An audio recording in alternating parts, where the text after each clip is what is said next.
खाते से पहले तो 50 लाख ट्रांसफर कराया, 30 लाख की LIC पॉलिसी ब्रेक कराकर ठगे, गोल्ड लोन कराकर 6 लाख रुपए हड़प लिए।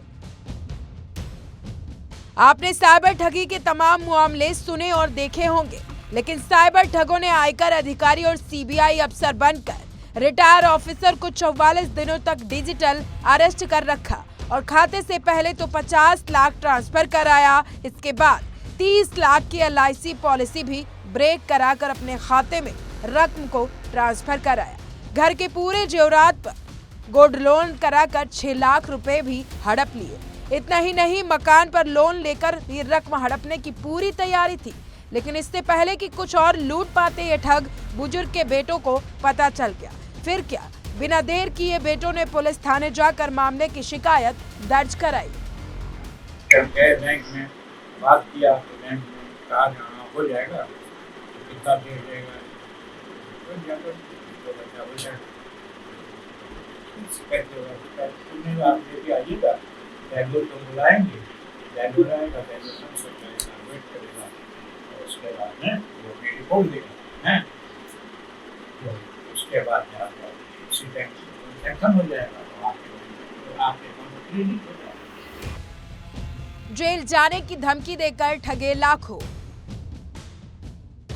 पूरा मामला कानपुर के पनकी शताब्दी नगर का है, जहां पर हिमालय भवन अपार्टमेंट में रहने वाले विनोद कुमार झा EFO सर्वोदय नगर में कार्यरत थे। वो EFO में विजिलेंस ऑफिसर भी रहे हैं। जानकारी के मुताबिक बीती 17 फरवरी को उनके पास एक फेक कॉल आई। कॉल करने वाला व्यक्ति खुद को आयकर विभाग का अफसर बता रहा था। ठग ने अपने आप को संजय त्रिपाठी बताते हुए कहा कि आपने messrs global trading company Wazirpur नई दिल्ली में खोली है, जिसको आपने अभी तक रजिस्टर्ड नहीं कराया है, जिसका 8.62 लाख रुपए कॉर्पोरेट टैक्स बकाया है और 2 दिन के लिए आपको दिल्ली आना होगा। इतना ही नहीं, जब पीड़ित ने किसी भी कंपनी न खोलने की बात कही तो ठग ने बहुत शातिर तरीके से कहा कि आप इस मामले का मुकदमा दर्ज करा सकते हैं, नहीं तो जेल जाना पड़ सकता है। कानपुर में रिटायर PF अधिकारी से साइबर ठगी करने के मामले में 82 लाख रुपए ठगने का मामला सामने आया है। साइबर ठगों ने इनकम टैक्स अधिकारी बनकर मनी लॉन्ड्रिंग के झूठे केस में फंसाने को लेकर जो अधिकारी हैं उनको डराया धमकाया, 45 दिन तक जो है डिजिटली अरेस्ट रखा। और ये पूरा मामला क्या है इस वक्त हमारे साथ बताने के लिए मौजूद है पीड़ित विनोद कुमार झा के भतीजे राजीव झा। आइए उनसे बात करते हैं इस पूरे मामले को लेकर। सर, क्या मामला हुआ है आपके चाचा जी के साथ? मैडम, उनको 17 फरवरी को एक दिल्ली से कॉल आई इनकम टैक्स अधिकारी के नाम से कि आपका नाम यहाँ पे एक कंपनी है ग्लोबल इंडिया करके, उसका रजिस्ट्रेशन पेंडिंग है, उसके नाम 8 लाख रुपए का करीब कॉर्पोरेट टैक्स बकाया है, साथ में एक मनी लॉन्ड्रिंग मामले में 850 करोड़ रुपए में एक अभियुक्त गिरफ्तार किया गया। अभी चाचा जी की आपकी कैसी स्थिति है मानसिक? चाचा जी की मानसिक स्थिति ठीक थी, तो वैसे ही वो डायबिटिक पेशेंट हैं और इस घटना के बाद से वो अपने को संभाल नहीं पा रहे हैं, इसलिए वो बात करने में अभी सक्षम नहीं है। ये है। बहुत बहुत शुक्रिया। तो देखिए, ये थे हमारे साथ साइबर ठगी का PF अफसर जो विनोद झा शिकार हुए, उनके भतीजे राजीव झा, जिनका कहना है कि ये डिजिटल अरेस्ट वाले मामले से जो उनके चाचा के साथ में ठगी हुई 42 लाख की ठगी है। 45 दिन तक जो विनोद हैं, उनको जो बुजुर्ग हैं, रिटायर्ड हैं, उनको अरेस्ट करके रखा गया। पल पल की खबर देनी होती थी।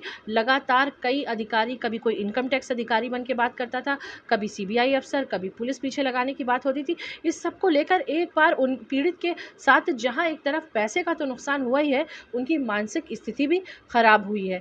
और इनका कहना है कि पुलिस ने पूरा आश्वासन दिया है कि इस प्रकरण को वो सुलझाने में मदद करेंगे। कैमरा पर्सन सुनील कुमार के साथ ज़ेबा खान, इंडिया न्यूज़, कानपुर। वहीं शातिर ठग ने बड़ी ही चालाकी से जबरदस्ती एक फेक कॉल पर बुजुर्ग को जोड़ दिया।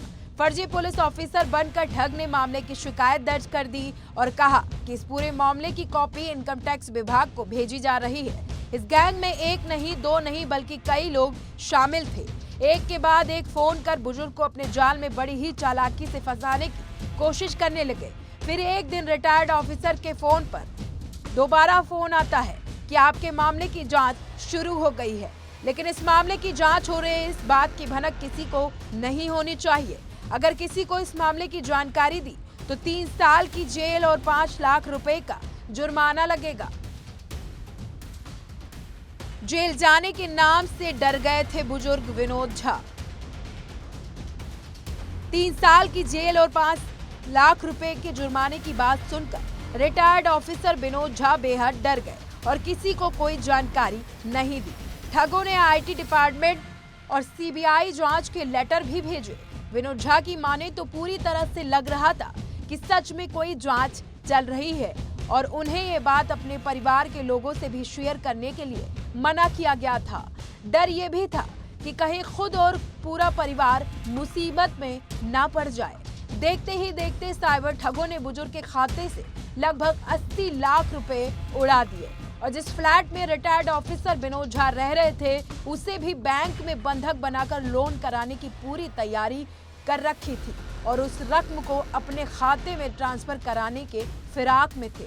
आगे कुछ और बिगड़ता उससे पहले ही बेटों ने पुलिस को इत्तला कर दिया और ठगों का सारा खेल खत्म हो गया। अब देखने वाली बात ये होगी कि क्या इन शातिर ठगों पर प्रशासन की तरफ से क्या कार्रवाई की जाती है। Bureau report, India news, Uttar Pradesh, Uttarakhand.